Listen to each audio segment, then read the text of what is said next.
Hi students, आज हम पढ़ने वाले हैं introduction to international business environment. International business environment क्या है, इसे जानने से पहले हमें ये समझ लेना चाहिए कि बिज़नेस क्या होता है, इंटरनेशनल बिजनेस क्या है, एनवायरनमेंट क्या है। जब हम इन टर्म्स को अलग अलग अच्छी तरीके से समझ लेंगे तो इंटरनेशनल बिजनेस एनवायरनमेंट को समझना हमारे लिए बहुत ही ईजी हो जाएगा। इसीलिए हम बढ़ते हैं सबसे पहले इंट्रोडक्शन की ओर और जानते हैं कि बिज़नेस क्या होता है। Business is defined as a set of activities relating to industry and commerce. ऐसी एक्टिविटी जो इंडस्ट्री एंड कॉमर्स से रिलेटेड होती है उसे हम बिजनेस कहते हैं। अब ये एक्टिविटीज़ कौन कौन सी हो सकती हैं, तो फर्स्ट ऑफ ऑल आता है इसमें मैन्युफैक्चरिंग, मतलब किसी भी वस्तु को बनाना। उसके बाद परचेस, सेल्स, एडवर्टाइजिंग, मार्केटिंग, ऐसे बहुत सारी अलग अलग एक्टिविटीज़ है जो बिज़नेस के अंदर आती हैं। सिंपल वे में कहा जाए तो जब goods, services, technology, capital, knowledge, इन चीज़ों का सेल या परचेस होता है तो उसे हम बिज़नेस कहते हैं। When these activities are carried across the political borders of a country, it is termed as international business. जब जो भी हम सेल या परचेस कर रहे हैं उस गुड्स एंड सर्विसेज को हम किसी और कंट्री में सेल करते हैं या फिर किसी और कंट्री से परचेस करते हैं तो ऐसी सिचुएशन में वो इंटरनेशनल बिज़नेस कहलाते हैं। अगर इसे आसान सी भाषा में कहें तो हम ऐसा कह सकते हैं कि जो भी गुड्स एंड सर्विसेज है उसका जब ट्रेडिंग है वो किसी एक कंट्री से दूसरी कंट्री में किया जाता है तो उसे इंटरनेशनल बिज़नेस कहा जाता है। The objective, functions, process and techniques are essentially the same whether a company is engaged in domestic business और international business।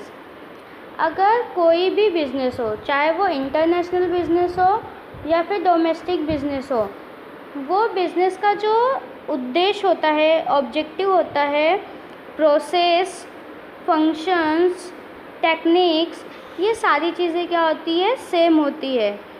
मतलब कि कोई भी बिज़नेस अगर हमें स्टार्ट करना है तो वो स्टार्ट करने का तरीका, उसमें जो यूज़ करने किए जाने वाले टेक्निक्स है वो सारी चीज़ें हमेशा क्या होती है, सेम होती है। While the objective of both domestic business and international business is making profit through customer satisfaction and social welfare.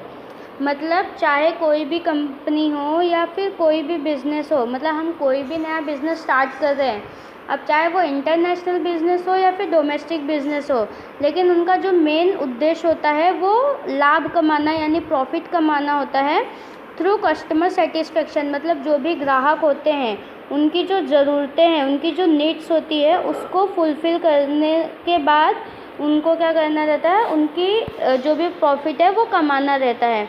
मतलब जैसे कि कोई भी इंसान ये चाहता है कि उसको कम दाम में अच्छी से अच्छी क्वालिटी वाली चीज़ मिले या फिर अच्छी क्वांटिटी मिले, तो ऐसी जो नीड्स होती है, मतलब जिसकी भी जो भी नीड्स है, ठीक है, उनकी उस नीड्स को पूरा करके लाभ कमाना, ये क्या होता है, हर एक जो भी ऑर्गेनाइजेशन होती है उसका पहला एम होता है।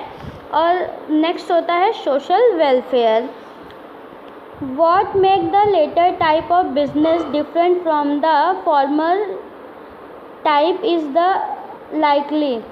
मतलब जो बाद के प्रकार को पूर्व के प्रकार से अलग बनाता है, मतलब ऐसा बिजनेस जो बाद के प्रकार को पहले के जो प्रकार है उससे अलग बनाता है, वो क्या है, तो वो दिया गया है differences in environmental factors in overseas countries as compared to those in the firm's own country। मतलब कोई भी जो विदेशी कंपनी होती है, अगर उसको और जो भी अपनी ओन कंट्री है उसको अगर कंपेयर किया जाए बिज़नेस से रिलेटेड, तो जो इन्वामेंटल फैक्टर्स होते हैं वही उनकी क्या कर सकते हैं, तुलना कर सकते हैं। सिंपल वे में कहा जाए कि जो भी बिज़नेस होते हैं, मतलब या तो जो बिज़नेस हम अपनी खुद की ओन कंट्री में कर रहे हैं या तो जो इंटरनेशनल बिज़नेस हम कर रहे हैं, इन दोनों में सारी चीज़ें सेम होती है, चाहे वो प्रोसेस हो, चाहे टेक्निक्स हो, ऑब्जेक्टिव हो, सब कुछ सेम होता है। अगर इन दोनों को कोई चीज़ अलग करती है तो वो क्या है, वो इन्वायरमेंटल फैक्टर्स है। While during business within one's own country, one is generally familiar with most of the environmental factors and is able to cope with them.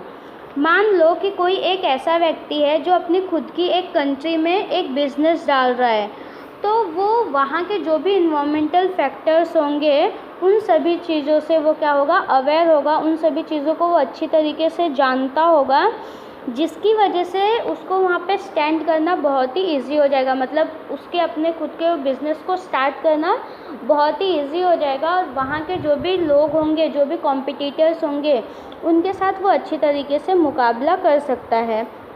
But the task of managing international business में not be that easy. मतलब जितना easy domestic business होता है उतना easy international business नहीं होता manage करने के लिए, because operating in environments which are different from the domestic environment. मतलब जो भी इन्वायरमेंटल फैक्टर्स होते हैं वो इंटरनेशनल बिज़नेस के अलग होते हैं और डोमेस्टिक बिज़नेस के अलग होते हैं।